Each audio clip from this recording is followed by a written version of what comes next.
Hey guys, welcome to Bonehead Truckers. This is a place we make fun of the dumb stuff we see out here on the road. So if you like this kind of garbage, make sure you subscribe to the channel.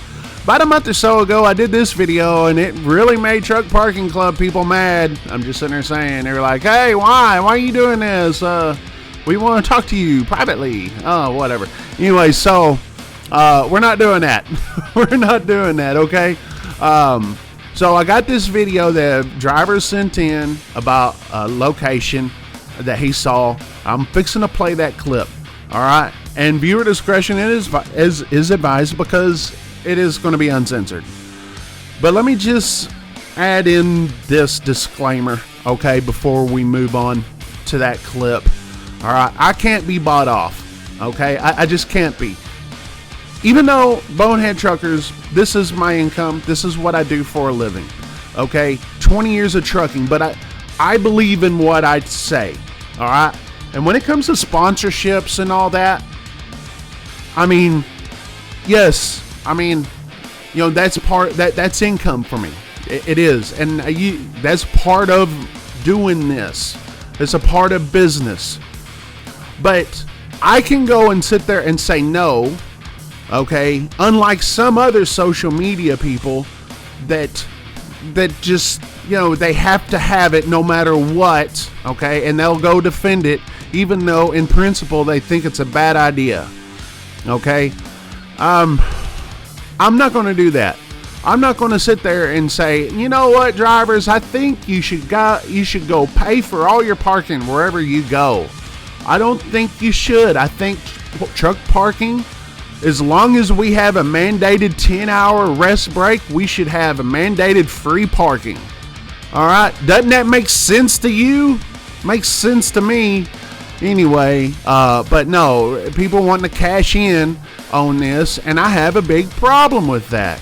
I don't care how nice those guys are, and they're good people over there at Truck Parking Club. I'm not dissing them. I don't know every one of them, but the ones that I've met, that they've been friendly and cordial and fair to me. But I'm not going to go and sell my soul to this. Now, when I first started plugging Truck Parking Club about a year or so ago, maybe less, 6 months ago, I didn't plug them that much, but it's the idea of having, you know, like an Airbnb for trucks, that's not a bad thing, right? When you're sitting there talking about going off, you know, into some pasture or some gated facility that someone has and they're not using and they're wanting to make some money off of it, and me as a driver, I want a secured lot, you know, away from a truck stop, that's not a bad idea. But when you go and you sit there and take over truck stops, I have a problem with that. So with that being said,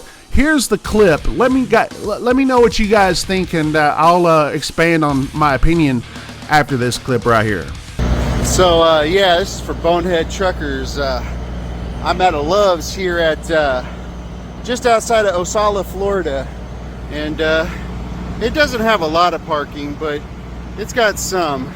And normally at nighttime it overflows and people come over here and park on this street right here. So talking about that parking club thing that you were talking about, and you weren't too sure or what have you not, you know, last night I came through here and it was packed, and I'm thinking, okay, I'll park out here on the street. I mean, there's no houses or anything. It's a public street. It's got a big turnaround back there. And then all of a sudden I see between the trucks parked here last night, this motherfucker. Look at that. These guys are so messed up. They're taking a public street for overflow and trying to make you fucking pay for it. Nah, these guys are messed up. Fuck them. Are you serious here, Truck Parking Club? Is this a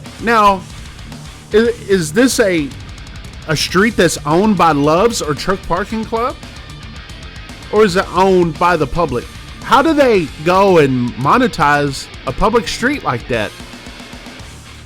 Now, Truck Parking Club, please explain to me, and no, don't sit there and text me or email me or try to call me or what. Let's do it privately. I want you guys to talk about this publicly. Okay? Explain to us all in your words. And then we will go on just right here on this channel, and we will talk about it here on this channel.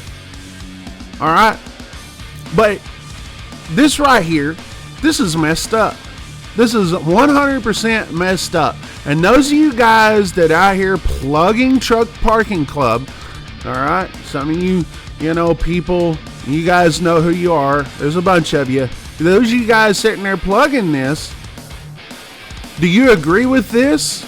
You guys are taking away free spots. We're mandated to park for 10 hours after every single shift. All right, that's our mandate. That's what we have to do. All right, and you won't go and sit there and monetize that. We already have to pay enough in fuel. All right, you go and eat at these truck stops, and guess how much that costs? Everybody wants our money. We are the people that move this freaking country. Okay, but you think that we're so freaking rich that we could go and make this money? Let's just, pay you money to go park on side of the freaking street. Let me just sit there and say this. Truck parking, paid truck parking, has been around for a long time. It's nothing new. TA, Petro, there's certain ones like, for instance, the Petro in Atlanta. You go in there and you have to pay unless you get fuel there, unless you spend a certain amount of money inside the store, unless you go get dinner. Okay? And then you go out, you send in your receipt, and guess what? That truck parking is free. All right? Unless you want a reserved spot. But this right here is taking advantage of truck drivers in a situation. I seen someone on Twitter sitting there going, well, it's smart to monetize it. Oh yeah, it's smart business for them. But where's the principle in this? Who's got the truck drivers back when it comes to freaking, this? You know what I mean? Who's got the truckers back? How many of you guys that actually promote Truck Parking Club, how many of you guys are actually truck drivers? How many of you guys are out there? That's what I want to know. Because all I see in the social media, all you guys wanting to make some money off these guys. Okay, all I see is a bunch of people that just sit around and talk trucking. I mean, I'm sitting around talk trucking, but I got 20 years of frustration. 20 years. And when you go to truck shows, like I go to truck shows, and when you have guys like these that have 30, 40, 50 years in trucking, just think about that. Over 50 years in trucking, and they go and come up to me with my little old greenhorn behind with 20 years, sitting there, Ike, I appreciate what you do on Bonehead Truckers. I got their respect. And I'm doing it for those guys. I'm doing it for the guys that are coming up now. I'm doing it for the guys that are still in their prime. Okay? I'm doing it for all truckers. That's what I'm doing. I ain't selling out. You can go and sit there and make all your threats and say, all that. I ain't selling out. Not like these other folks have on social media. Truck Parking Club, please explain this to me. Not just me, to all of us. Again, I thought the original idea when it was brought up to me, a little over a year ago, when I just first saw these guys at a truck show, and they explained to me, it's like an Airbnb for trucks, where you go and say if, Joe Blow over here that owns a pasture, okay, but hey, say, hey, I could post this on the website on an app and allow trucks to go park out here. Or you have this guy that owns a shop and it's a gated lot back there. Oh, I could charge for this You know, someone wants to go and keep their truck here for the weekend, you know, while they're on home time. Like, I don't have problems with those things because we're looking for places like that. We're looking for secured lots. Makes it easier. But when you're taking up places like this is messed up. Bonehead Truckers, we're gone.